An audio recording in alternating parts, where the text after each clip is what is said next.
Hello everybody, welcome back to the channel. You find me in Sort, S-O-R-T. The link up here or the map where I am. I've been at this campsite before. I'm not going to try and bastardize it by pronouncing it. So here at the bottom is the name of the campsite.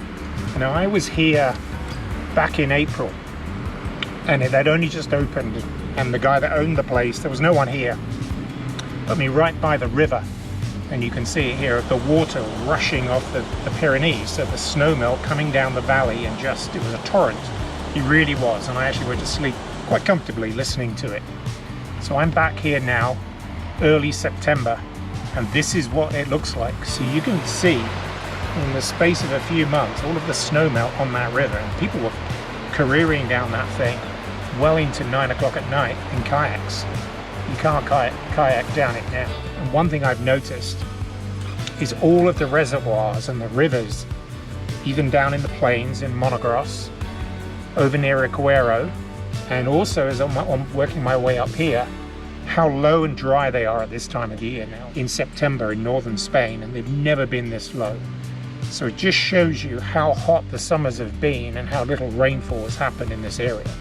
Now I've been doing different types of trails, and I'll insert some video here of the L322 going through on the loop around to Aguero, which is one of my favorites. It's not difficult, it's a gravel track. It's actually one of the sort of by roads to get to Aguero from the main road, so it's not difficult to do.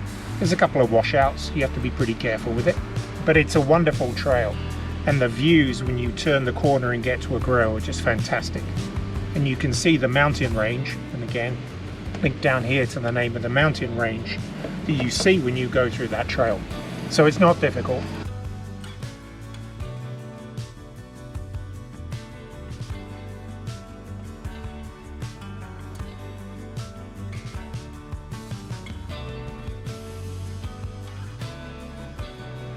Now I also went to Valvarta, and it's Farta, but it's pronounced Valvarta, and there's a campsite there that has now just opened up, and I've actually wild camped on the church on the hill. So here's some pictures up here of both of the Defender and this thing parked up on the church.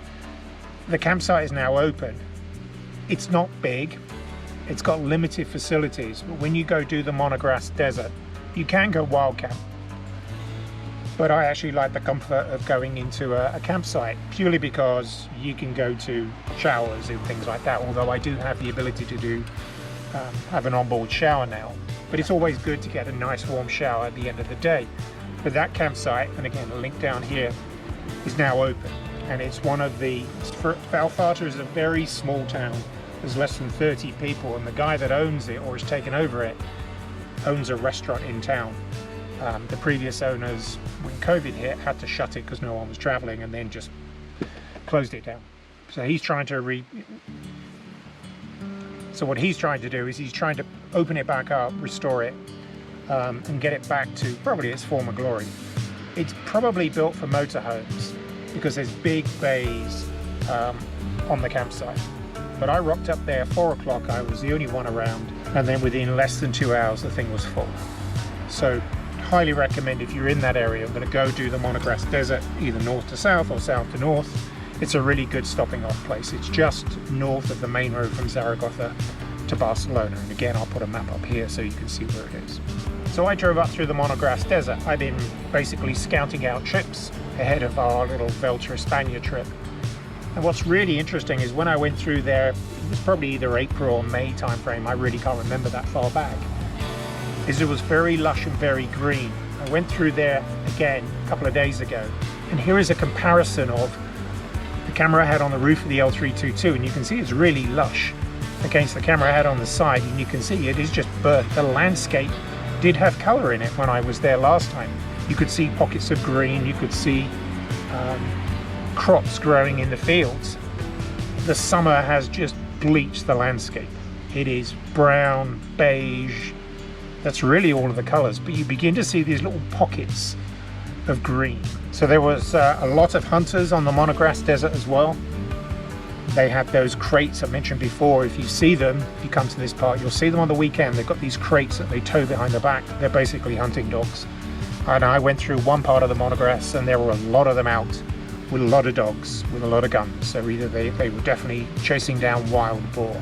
I crossed over and went north towards Valvarta, and the landscape changes again. You get out of the Monegros and it's still part of that area, but there were an awful lot of corn and wheat and maize fields. It's just barren, it's dusty, it's dry.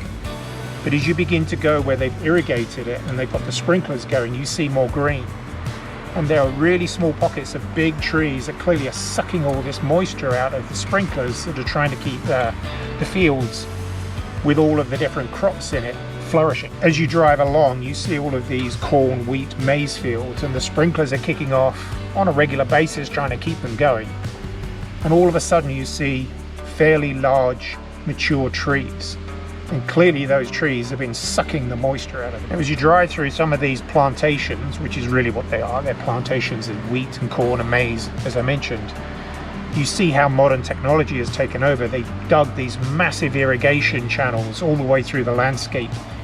You see the remnants of the old water turrets that were built through concrete. They've begun to disintegrate because they're just not being used. So you can drive through there, you're just surrounded by all of this high corn and wheat, and then you'll see these channels and these concrete aqueducts that are just broken away through lack of use. But clearly they figured out how to sort of move water around to keep all of that farmland nice and moist. So one thing that I've been testing out over the last week is my Garmin Tread. And I can honestly say it exceeds expectations. So in the testing that I did, just driving around the roads, I've now managed to put it to its true test.